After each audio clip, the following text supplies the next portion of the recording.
Friends, welcome back to incredibly useful exercises for the double bass, where we condition specific performance aspects in short stolen moments. A long time ago, we explored how the colors of the bass change drastically when we move the bow closer to the bridge in a misguided effort to play louder. Today, we'll explore how and why moving the bow closer to the bridge is actually necessary to keep the same color.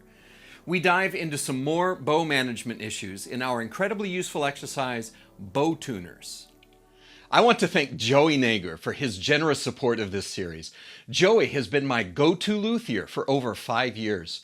He sculpted my fingerboards buzz-free on both my 1850 English orchestra bass and my solo bass, making them so easy to play, and his tone work on my basses keeps them sounding full, free, and beautiful. Many professional working bassists throughout Texas rely on Joey for fixing and maintaining their treasured instruments. The Joey Nager prize-winning basses are also wonderful instruments. Please visit Joey's website listed below, and if you happen to be in the Houston area, pay him a visit to play his basses and to see how he can improve the playability and tone of your instrument.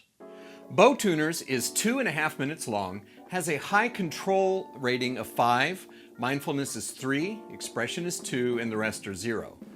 We play Bow Tuners for the discovery and mastery of the optimum sounding point in 1st, 4th, and 6th positions. That term, optimum sounding point, is vague and subjective, but generally, here's what I mean. The sounding point means where I decide to place the bow. I can place it low, high, or anywhere in between. But for the majority of things we need to do in orchestra or solo playing, there's usually one sweet spot where I place it where the bass really sings, and that's the sounding point I'm looking for. In earlier episodes, we explored what happens when we change the bow placement on an open string, how it sounds dark when the bow is near the fingerboard and bright when it's near the bridge. But what happens if we reverse that? If we keep the bow placement the same but change the string length? It's science experiment time. So let's play a 2-octave G major scale on the G string 2 different ways. Once with the bow staying near the fingerboard, and then again near the bridge. Try this on your own instrument, you'll hear the same results. So first near the fingerboard, I'll keep the speed, weight, and placement exactly the same for the whole scale.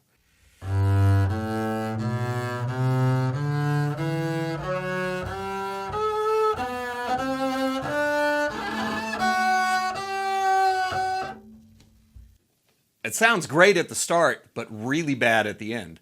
So now, again, but this time near the bridge.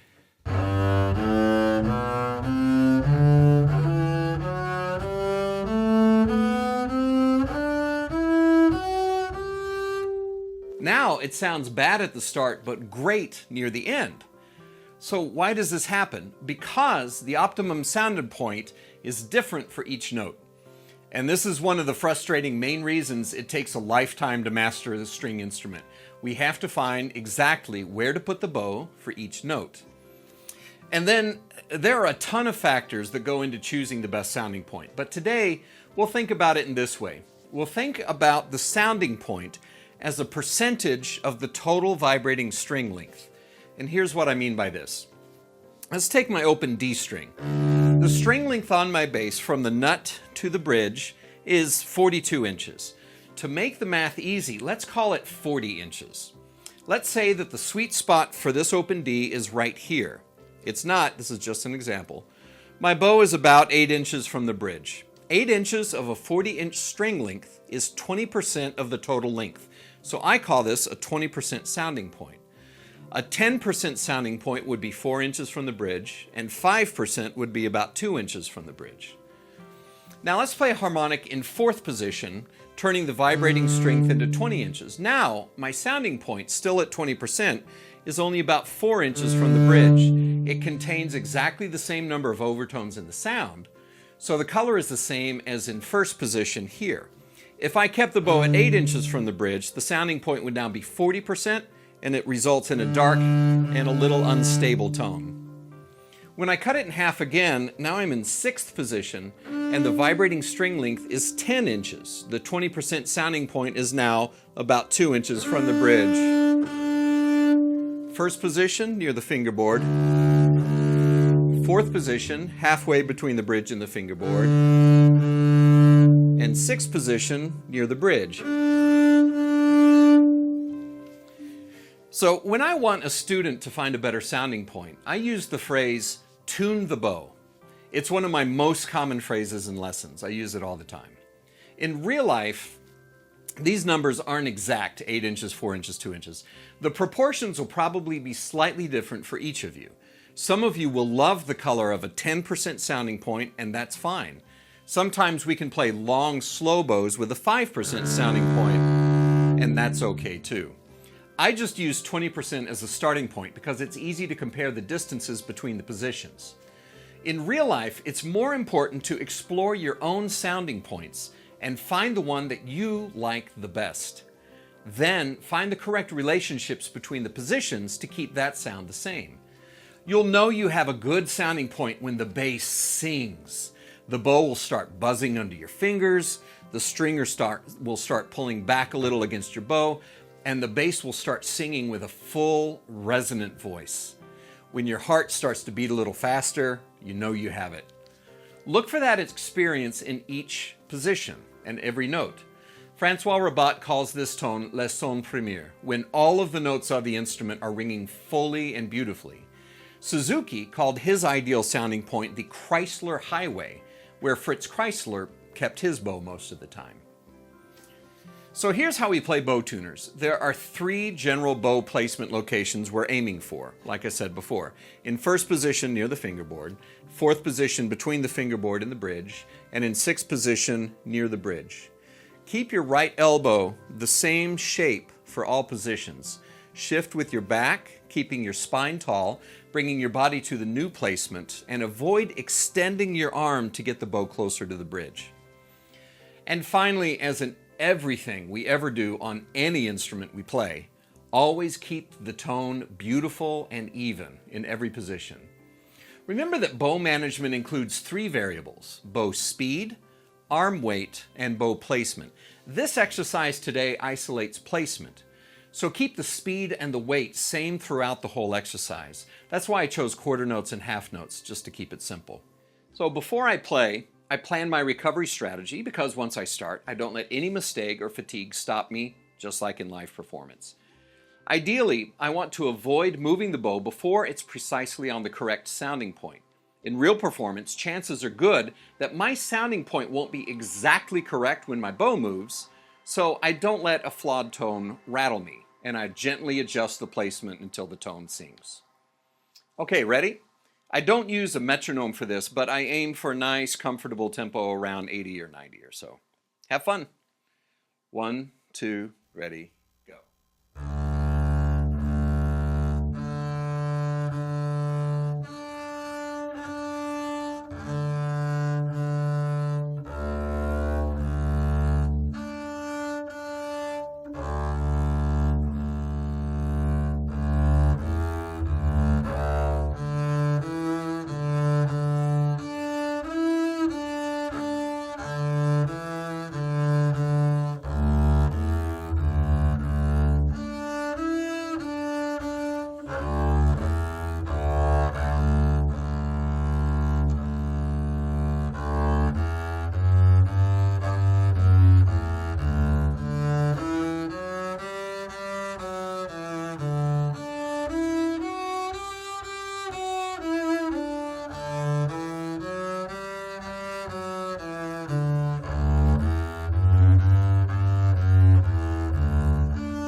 and that is bow tuners.